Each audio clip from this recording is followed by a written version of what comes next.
Film horor kali ini menceritakan dua pasangan remaja yang melakukan kegiatan pengadukan semen ilegal. Oke lah, tanpa berlama-lama, takutnya kalian malah naik birahi. Langsung saja, inilah dia Ghost Wife. Film dibuka dengan memperlihatkan seorang gadis cantik bernama Nar, yang mana Nar ini akan berangkat ke sekolahnya. Karena Nar tinggal di kontrakan yang pasti banyak tetangga, ya inilah pasukan kepo.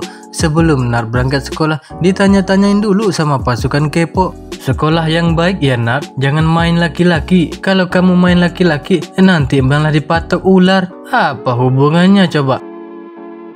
Nar pun melanjutkan langkahnya dan berhenti untuk menunggu busway.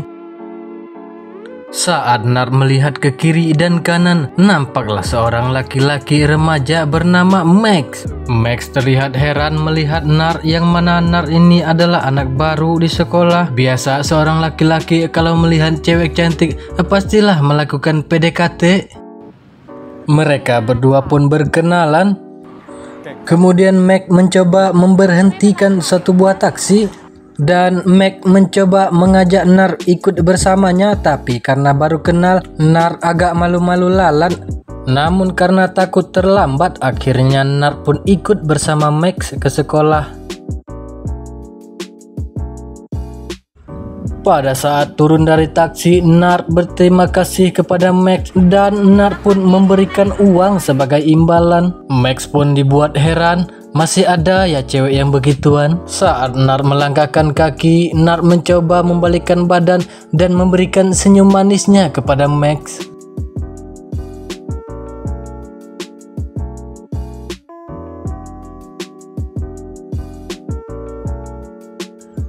Saat jam istirahat, Max terlihat membelikan jajan untuk Nar. Kelihatannya Max ini sudah tertarik sama Nar. Terlihat Nar sedang membaca buku dan tiba-tiba Max menghampiri dan mendengarkan satu buah lagu. Di rumah, Nar mendapatkan telepon dari Max dan ternyata Max sudah ada di bawah menunggunya. Nar pun turun untuk menghampiri Max. Max berkata, karena kau adalah adik kelas, maka aku akan menjadi guru pribadimu. Karena pasukan kepo terus memperhatikan mereka berdua, sontak Nar langsung mengajak Max ke dalam kamar saja. Aduh, gak bahaya tuh. Ya, kelihatannya Nar memang mempercayai Max yang tidak akan berbuat apa-apa di dalam kamar. Seperti biasa, keesokan harinya mereka ke sekolah dan terlihat semakin akrab saja. Pada malam harinya, Max terlihat sedang mengajari Nar di kontrakannya, tapi karena hari sudah larut malam, Nar pun membolehkan Max tidur di kamarnya dengan syarat tidak boleh melampaui garis yang dibuatnya. Semakin bahaya. Keesokan harinya seperti biasa mereka di sekolah selalu bertemu, tidak peduli itu jam pelajaran. Semakin hari mereka malah semakin dekat dan malam pun datang. Ya ampun, mereka berdua tidak lagi sungkan berduaan di dalam kamar. Terlihat Nar sedang menelpon ibunya, tapi Max malah selalu mengganggunya. Dan saat Nar berdiri untuk menghindari Max, Max pun ikut berdiri dan inilah yang terjadi.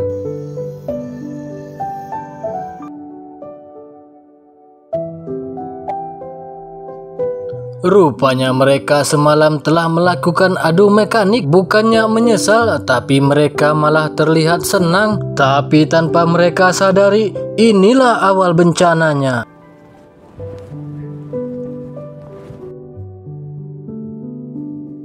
Tuh kan benar gua bilang. Terlihat keesokan harinya Nar dan Max dipanggil karena ibunya Max datang ke sekolah. Tanpa basa-basi, ibunya Max pun memaki-maki Nar dengan mengatakan bahwa dialah yang membawa anaknya tidur setiap malam di kamarnya. Rupanya ibunya Max sudah tahu bahwa setiap malam Max tidur di kamarnya Nar.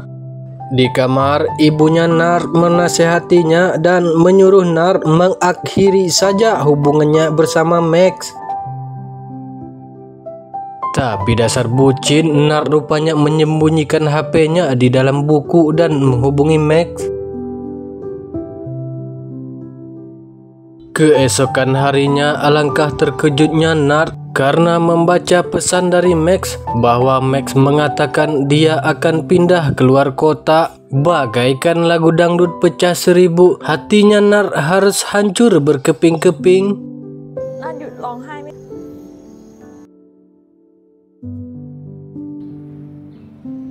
Nah, inilah bencananya dimulai karena setiap malam Max menanam benih. Pada akhirnya Nard pun harus hamil. Di depan ibunya, Nard tidak sengaja menjatuhkan alat pendeteksi kehamilan. Sontak saja ibunya Nard pun tahu bahwa Nard sedang hamil. Ya, ibunya Nard bertanya apakah Max mengetahui hal ini. Nard pun menggelengkan kepala. Karena kasihan melihat anaknya, ibunya Nard pun membawa Nard ke tempat malpraktek untuk menggugurkan kandungannya. Tapi ibunya tidak sadar bahwa akibatnya bencana petaka yang akan terjadi. Tanpa berlama-lama, operasi ilegal pun dimulai.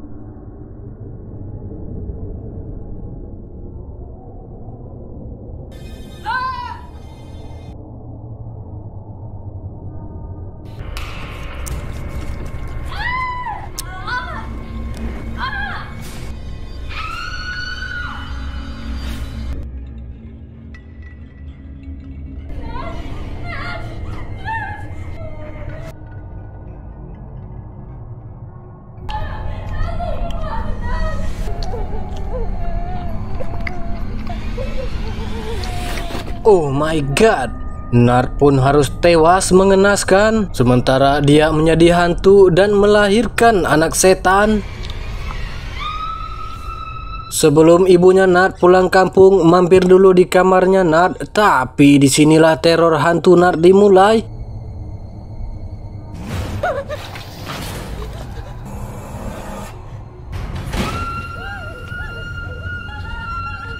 Pada malam harinya, si pasukan kepo berkumpul membicarakan kematian Nard. Tapi karena mereka tidak mengetahui penyebab kematian Nard, seketika itu pun mereka bubar karena suasana berubah menjadi seram. Di kamar, si ibu kontrakan tiba-tiba saja terbangun karena mendengar televisi hidup sendiri. Saat ibu kos ingin mematikannya, tiba-tiba tapi ternyata itu hanyalah sebuah mimpi. Namun karena itu terasa seperti nyata, si ibu kos pun bergegas menelpon ibunya Nard di kampung dan menanyakan tentang pemakaman Nard. Kemudian kita diperlihatkan dengan Max mencoba menelpon Nard, tapi nomornya tidak aktif. Wajar saja tidak aktif karena yang punya HP pun sudah meninggoy. Kemudian kita diperlihatkan dengan ibunya Nard yang membawa seorang dukun, yang mana dukun ini tugasnya untuk menyempurnakan ruhnya Nard. Si dukun mencoba untuk olah TKP dan melihat kejadian sebelumnya.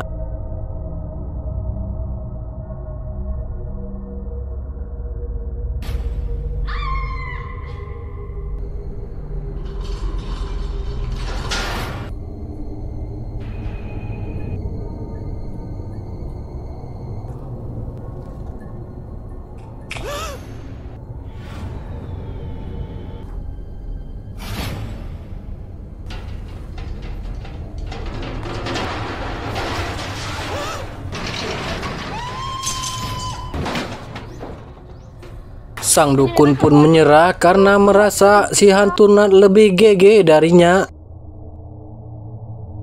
Di kontrakan, seorang ibu-ibu mendapat teror dari hantunya Nard.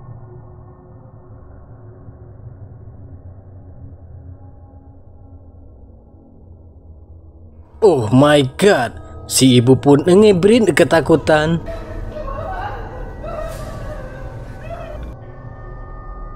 Keesokan harinya terlihat Max yang meminta tanda tangan untuk pulang kampung dengan alasan mau ikut pergi camping. Kembali ke kontrakan, giliran si gendut yang mendapatkan teror dari hantunya Nard.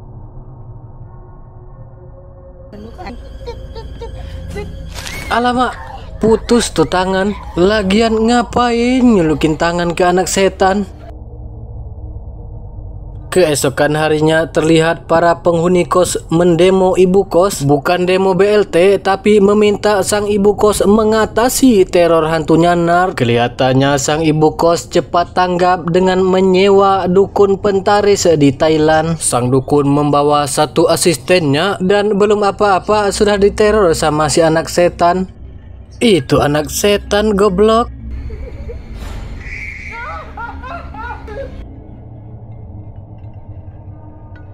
Ya, akhirnya si dukun bertemu juga dengan setannya Nar.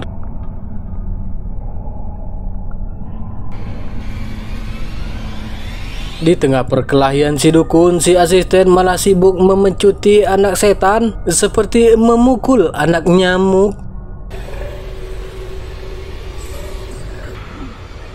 Lah, KO juga. Keesokan malamnya terlihat Max yang sudah sampai ke kontrakannya Nar, dan saat Max membuka pintu kamarnya, ya ternyata Nar dengan wajah yang sangat senang beserta anaknya menyambut kedatangan Max. Tapi Max tidak sadar bahwa Nar sudah menjadi setan. Keesokan paginya, Max mencoba turun ke bawah untuk membeli makanan mereka bertiga. Max pun dilihat dengan sinis oleh penghuni kontrakan. Seketika Kang Nasi Goreng heran melihat Max memesan dengan porsi yang sangat banyak. Tapi dengan penuh rasa takut, Kang Nasi Goreng pun memberikannya. Saat Max ingin masuk ke kontrakan dan dihadang oleh salah satu pasukan kepo, tapi Max tidak menanggapinya dan terus menuju kamarnya Nar. Sebenarnya si perempuan kepo di bawah tadi berniat baik ingin memberitahukan Max bahwa yang bersamanya sekarang adalah setan, tapi Max malah menganggap mereka orang-orang aneh. Di supermarket, lagi-lagi Max bertemu dengan pasukan kepo. Kita panggil saja namanya Nia. Si Nia sebenarnya lagi-lagi di sini ingin memberitahu, tapi si gendut melarangnya karena takut hantunya Nar nanti akan marah. Di kamar, Max dengan lantang mengajak Nar menikah. Tapi karena Nar adalah setan, dia pun menolak ajakan Max dengan beralasan Nar masih ingin menikmati masa bahagia sekarang. Di luar, Max mencoba mendatangi rumah ibunya dan mengatakan kepada ibunya bahwa dia akan menikahi Nar. Sontak ibunya Max mengatakan kepada Max bahwa dia sudah gila karena Nar itu sudah lama mati.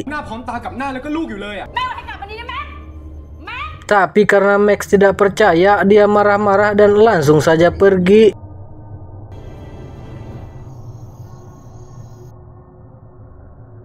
Di kamar, Max memberikan makanan kepada Nar dan sempat berpikir apa yang dibicarakan oleh ibunya tadi. Max pun berinisiatif untuk memfoto anaknya, tapi yang terjadi, sontak Max pun kaget dan HP-nya terjatuh karena melihat penampakan wujud bayi setan. Tapi di sini Nar mencoba menenangkannya dan mengatakan kalau mau foto bilang dulu. Keesokan harinya terlihat mereka berdua semakin mesra dan berfoto-foto di tempat tidur dan menghabiskan hari-hari dengan bahagia. Pada malam harinya, si Nia mendapatkan teror dari hantunya Nar karena mungkin setan Nar tahu bahwa Nia ingin memberitahu kepada Max. Keesokan paginya, si Nia pun memberitahukan kepada ibu kontrakan dan mereka berniat untuk mencari seorang biksu.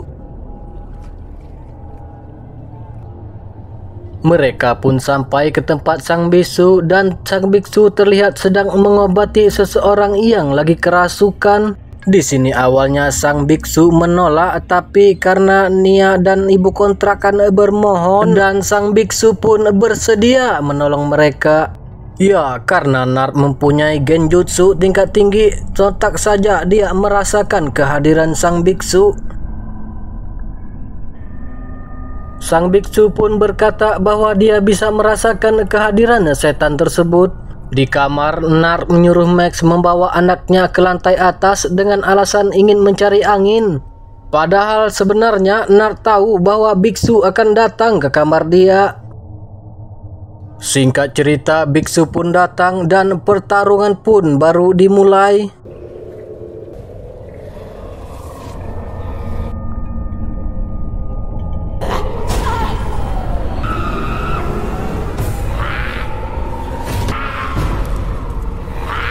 GG sekali, si setan beranak tidak berkutik di hadapan biksu.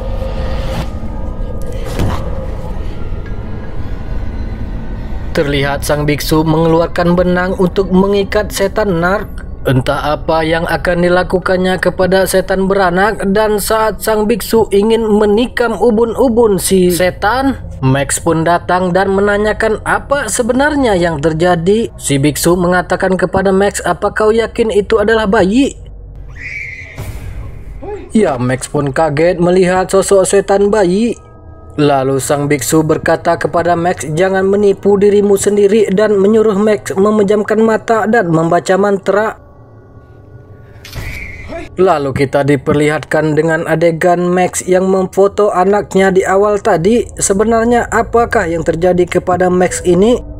Terlihat Max yang baru saja selesai berlari dan membayangkan masa-masa indahnya bersama Nar.